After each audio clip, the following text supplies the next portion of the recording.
Welcome to the Explainer. So, have you ever found yourself completely burned out even though you are trying so incredibly hard to do the exact right thing? You know the feeling, right? You're putting in all this effort, but you're just running on empty.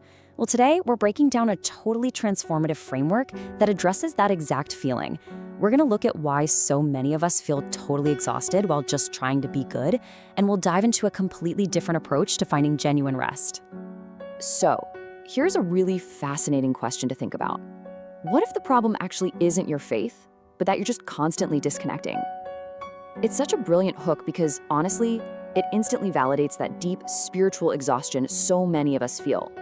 If you've been sincerely trying your absolute best, but you're still frustrated, or you're praying but have zero peace and aren't seeing any real change, well, trying harder might literally be making things worse. It demands a total paradigm shift. Which brings us to Section 1, the epidemic of spiritual exhaustion. Look, there is a literal epidemic of people right now who sincerely love God, yet they live entirely exhausted and frustrated. They're just not seeing any real fruit. So why is that? Mostly it's because of a super heavy reliance on human effort. That mindset is all about hitting performance standards. It relies on trying harder, forcing change, and, you guessed it, that just leads to total exhaustion. But there is a totally different way. Biblical connection. This paradigm, it doesn't focus on your output at all. It simply focuses on staying connected to the source. The result is actual natural growth and true rest. Making this shift from human effort to simply remaining is honestly the absolute key to a victorious life. Moving on to Section 2, the law of the vine. To really understand how this connection works in everyday practice, we have to look at a central ancient metaphor found in John chapter 15, verse 5. It says, "I am the vine, you are the branches, for without me you can do nothing." See, the greatest deception is believing that our lives are sustained by pure human effort. But a branch literally has one job. Its job isn't to strain or sweat or stress out trying to somehow create life. No way. Its only job is to stay attached to the vine.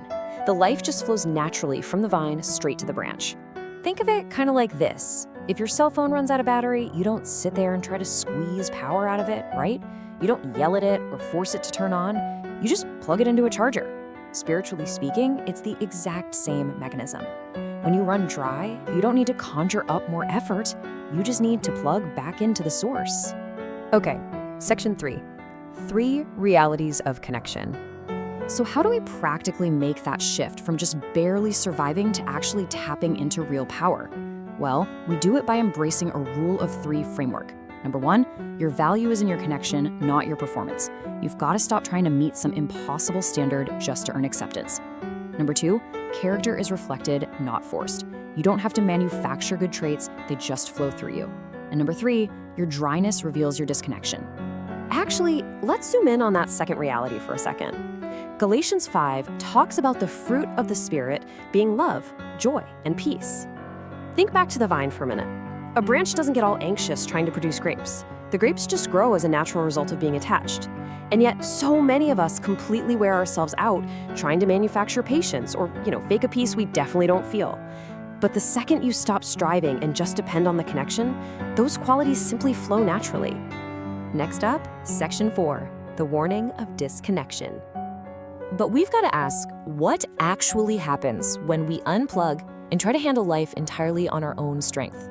Well, we get a pretty stark warning in John 15, verse 6. It says, "If anyone does not remain in me, he is cast out as a branch and is withered." Trying to handle everything by yourself doesn't just make you tired, it literally causes you to spiritually wither. And that withering comes with some super clear symptoms. We're talking a lack of hunger for reading or learning, constant anxiety, and just a general coldness in your heart. Now here's a comforting but honestly pretty challenging truth. If you are feeling this dryness right now, it usually isn't because you committed some terrible, unforgivable mistake. Mostly it happens simply because you just let go. You got distracted by the noise of the world, you started walking in your own wisdom, and you naturally dried up. It's just a symptom of being unplugged. So let's get into Section 5, everyday habits of remaining. It's one thing to understand the whole theory of the vine and the branch, but how do we actually stay connected in a modern world that is just full of noise? Well, there are 3 highly actionable, everyday habits to maintain that connection. You let truth govern your mind, you align your will out of love, and you live aware of His presence. Let's break each of these down so we know exactly what they look like on, say, a random Tuesday afternoon. Habit number 1, let truth govern your mind. This means you don't just read the Bible passively so you can check a box and feel like a good person. Instead, you use established truth as an active defense weapon. When those random thoughts of doubt, stress, or anxiety start creeping in, and they will, you don't just sit there and let them take over. You literally tear them down using the truths that have already been established. It's all about active mental governance. Moving to habit number 2. Align with His will out of love. Now, this one requires a massive paradigm shift. Obedience isn't about rigid rule following just to try and earn your way into heaven. Actually, scratch that. It's more like choosing to do things a certain way simply as a natural, loving response to being loved first. By organically aligning your actions with His will, you actually keep yourself safe and right under a protective covering. And finally, habit number 3, live aware of His presence. Now, this draws on that old directive to pray without ceasing, but don't worry, it doesn't mean locking yourself in a room on your knees 24 hours a day. It's highly practical. It means depending on your connection in real time. It's checking in with that internal connection while you're sitting in bumper-to-bumper traffic.